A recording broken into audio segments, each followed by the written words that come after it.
Good morning friends, कॉन्सेप्टनामा classes में आपका स्वागत है। आज की इस वीडियो में हम लोग class 10th mathematics NCERT book प्रश्नावली 7.1 के नियामक ज्यामिति का क्वेश्चन नंबर 3 सॉल्व करने वाले हैं। इससे पहले हम लोग 7.1 का क्वेश्चन नंबर 1 और 2 सॉल्व कर दिए हैं, जो नियामक ज्यामिति के प्लेलिस्ट में देख सकते हैं। तो देर नहीं करते हुए हम लोग क्वेश्चन नंबर 3 पे चलते हैं। क्वेश्चन नंबर 3 आपके स्क्रीन पे है। सिद्ध करो कि क्या बिंदु 1,5, 2,3 और -2, -11 संरेखी है। तो हम लोग को दिखाना है कि ये तीनों बिंदु संरेखी है या नहीं। तो हम लोग सबसे पहले तीनों को मान लेते हैं। तो इसका सॉल्यूशन हम लोग लिखेंगे। सबसे पहले लिख देते हैं माना a = 1,5। ए का नियामक हम लोग मान लेते हैं 1,5 है। इससे हम लोग x1 का वैल्यू निकाल लेते हैं 1 और y1 का वैल्यू निकाल लेंगे तो 5। इसी तरह से दूसरे बिंदु को हम लोग b मानते हैं और उसका नियामक है 2,3।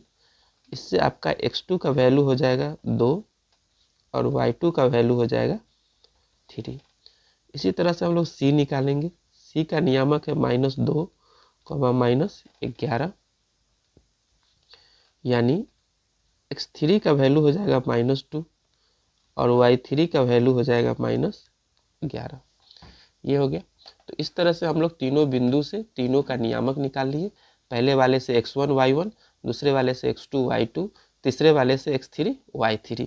अब बारी बारी से हम लोग डिस्टेंस निकालेंगे, यानी पहले AB का वैल्यू निकालेंगे, बाद में BC का वैल्यू निकालेंगे और थर्ड में हम लोग AC का वैल्यू निकालेंगे। अगर हम लोग यहाँ पे 3 वैल्यू हम लोग को फाइंड करना है, AB निकालेंगे, BC और फिर AC। इसके लिए हम लोग डिस्टेंस फार्मूला का यूज़ करेंगे। इसके बाद अगर दो छोटे छोटे वैल्यू को जोड़कर एक बड़े वैल्यू के इक्वल आ जाएगा डिस्टेंस से, तो ये तीनों बिंदु संरेख होगा। और अगर नहीं आया तो इसको हम लोग संरेख नहीं बोलेंगे। तो चलिए हम लोग पहले AB फाइंड करते हैं। तो हम लोग AB का फार्मूला यहाँ यूज करेंगे, x2 - x1 और y2 - y1। तो यहाँ पे लिखते हैं x2 - x1 का whole square plus y2 - y1 का होल स्क्वायर। अब इस पे हम लोग सबका वैल्यू पुट करेंगे और आगे बढ़ाते जाएंगे। x2 का वैल्यू 2 हो गया और x1 का वैल्यू 1 रखेंगे। यहाँ से 2x2 का वैल्यू हो गया और x1 का यहाँ से 1 हो गया, प्लस y2 का वैल्यू यहाँ से 3 हो गया और y1 का वैल्यू ऊपर से हम लोग 5 रखते हैं, इसका स्क्वायर हो जाए। फिर हम लोग आगे चलते हैं।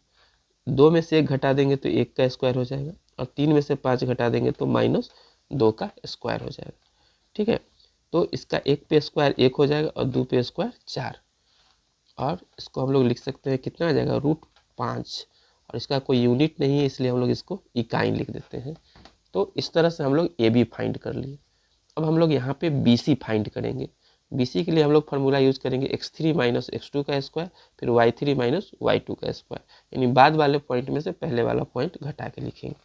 तो अब हम लोग लिखते हैं BC = तो BC के लिए हम लोग डिस्टेंस फार्मूला यूज हो गया, x3 - x2 का whole square plus y3 - y2 का होल स्क्वायर। अब इससे हम लोग डिस्टेंस फाइंड करते हैं।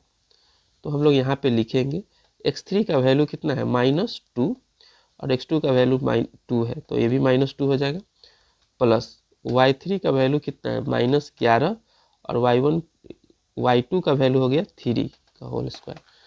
अब हम लोग इसको ऐड करेंगे तो ये हो जाएगा -4 का स्क्वायर, ये हो जाएगा -14 का स्क्वायर।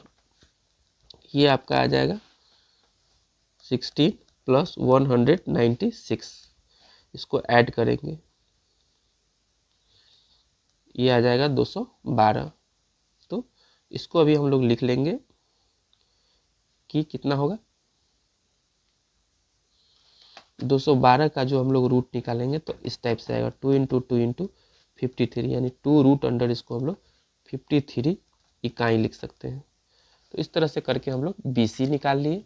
अब हम लोग को निकालना होगा AC का वैल्यू।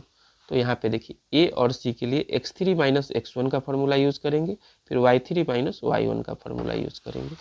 तो अब हम लोग लिखते हैं AC = हम लोग फार्मूला बताएं आपको यूज़ करना होगा, x3 - x1 का whole square plus y3 minus y1 का होल स्क्वायर। अब हम लोग इसमें वैल्यू पुट करेंगे। x3 का वैल्यू कितना है, -2 है, और x1 का वैल्यू -1 का स्क्वायर है। फिर y3 का वैल्यू है आपके पास यहाँ पे देखिए -11 और y1 का वैल्यू है 5, तो ये बैठाएंगे यानी -11 -5 का होल स्क्वायर। अब अगर हम लोग इसको करेंगे तो -3 का स्क्वायर हो जाएगा, इसको करेंगे तो -16 का स्क्वायर हो जाएगा, इसको ऐड कीजिएंगे तो 9 हो जाएगा, और ये आपका 256 है। दोनों को हम लोग ऐड कर देंगे तो आएगा आपका 265 आया। तो इस तरह से हम लोग को आया 265। अब हम लोग इसके आगे देखते हैं कि हम लोग को क्या करना है। तो चलिए हम लोग तीनों वैल्यू यहाँ पे निकालें और तीनों का वैल्यू लिखते हैं यहाँ पे। तो हम लोग को सबसे पहले जो ऊपर ए बी का वैल्यू आया यहाँ पे देखिए √5 का यूनिट है यानी 5 इकाई है, तो ये आपका हो गया √5 इकाई। बी सी का वैल्यू जो है वो आपका आया 2√53 इकाई, और ए सी का वैल्यू आपको आया है √265 इकाई। तो यहाँ पे देखिए दो छोटे छोटे वैल्यू जैसे ये हो गए और ये हो गए, दोनों को अगर हम लोग ऐड करते हैं तो हम लोग को बड़ा वैल्यू के इक्वल नहीं आता है, इसलिए ये संरेख नहीं है, यानी A B plus B C दोनों छोटा छोटा वैल्यू हो गया, does not equal to A C, इसलिए हम लोग लिख देंगे कि ए बी सी संरेखी नहीं है। ये हो गया इस क्वेश्चन का कंप्लीट सॉल्यूशन। तो इस तरह से करके आप इस क्वेश्चन को सॉल्व कर सकते हैं। तो और भी इसी तरह से वीडियो के लिए इस चैनल को लाइक कीजिए, सब्सक्राइब कीजिए, शेयर कीजिए, और जहाँ पे भी कोई प्रॉब्लम महसूस हो साउंड से रिलेटेड, ऑडियो वीडियो या फिर कॉन्सेप्ट से रिलेटेड, तो उसको कमेंट बॉक्स में ज़रूर बताएं। उस कमी को जल्द से जल्द दूर करने का पूरा प्रयास किया जाएगा। धन्यवाद।